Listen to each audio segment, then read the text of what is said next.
Welcome back, everybody. Today we have a special edition of Plant Education with Lance Robertson of plants.org. He's going to be sharing some tips on how to keep our pumpkins looking good through Halloween and possibly a little bit past it. He also has kind of a couple of other fall items to show off for us. Lance, good morning. Good morning. We've got to start by talking about pumpkins.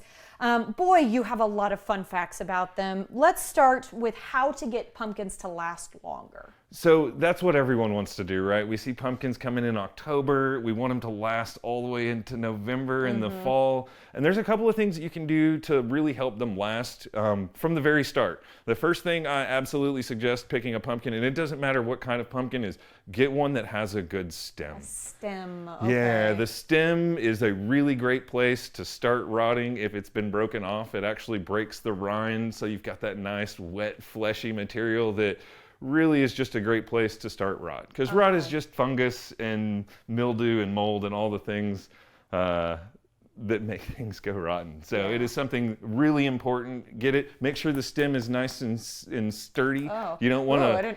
Yeah, you don't want a soft and woody. stem. Yeah. It's a woody. It's a big vine is really what this grows on the end of. So you want to make sure that piece of vine is there because it really does make a big difference in keeping the pumpkin nice when it's all together. Yeah. If you're not going to carve them, you can put something like floor wax on them. I mean, really, any of the waxes do really well. And I've seen pumpkins in February that look like they did in October because you never cut them. You wax the outside. There's nothing that's going to eat that. So it does really well and preserves it. Now, if you're going to cut them, the carving I can see those going faster. Yeah. Once you carve it, 30 days is probably close to your max. There's a couple of things that you can do to keep it then. 10% bleach and some water and dunk the whole pumpkin once it's been cut in there. And really that bleach will help kill any of the fungus that might be in there from just the atmosphere, that kind of thing. And it will also keep it a little cleaner for a little while longer. It won't change the color? Won't change the color. You can leave it about every 5 days. You can do that if it's really starting to get bad or if you're late. Once they get soft, though, there is no coming back. They will get softer. They will continue to rot because that is what these pumpkins want to do. They want to rot. Well, and you told me they're all part of the squash family, so technically all of these are edible. Yes. Talk to me about how we go best about eating one of these. Yeah, so cucurbita is the squash, pumpkin, squash, all of it. We can eat the entire plant. There is no part of it that you can't eat. It's not always good and tasty, right? The leaves have a little spike to them, so that's not great. So we generally just eat the fruit.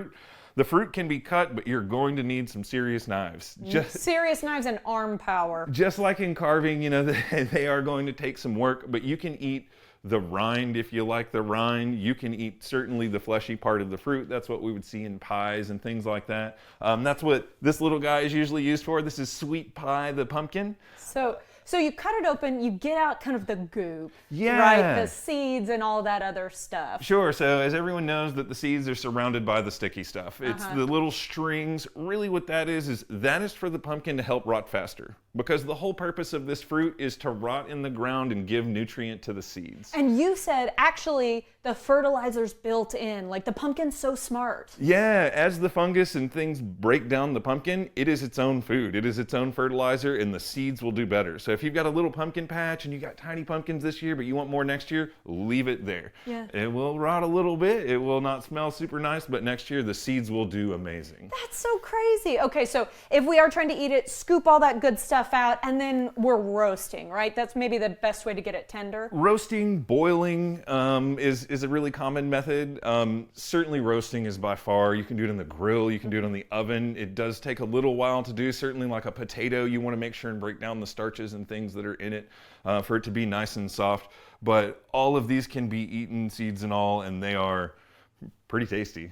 Certainly the darker colors are going to be a little less sweet. They're made for the aesthetics and not for the food. Obviously, if you want to make a pie, something like, again, the sweet or Where do the white ones fall on that category? So whites are usually Casper or Boo. They have much smaller seeds.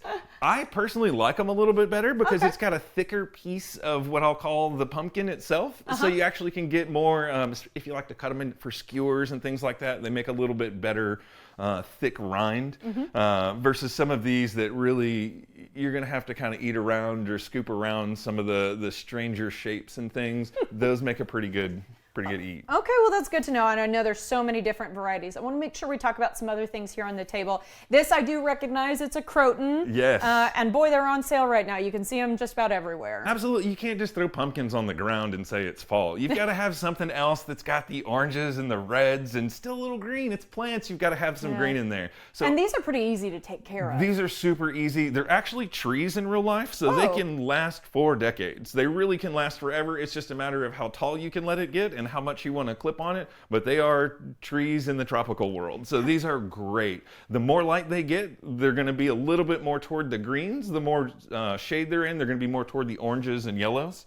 Kind of a way for the plant to pick up more sun. So it's a really great plant that's got interest year round. The leaves don't change. This is their color. So cool. Okay, last 30 seconds. Ornamental peppers, they're so fun. They're so spiky. Again, the oranges, the yellows, these are also edible peppers. They're not really spicy. They're more like banana peppers. Okay. Certainly if you get them from a nursery, you may want to give them some time because we don't always treat these with a fertilizer that's edible. But if you're growing these on your own, or once you've got peppers, if you get a small plant that makes peppers, these are phenomenal. And again, I just love the colors. They match with fall and really do well with the pumpkin. It's a gorgeous scene you've made for us. Well, I have to leave it there, Lance. Thank you so much. We appreciate it.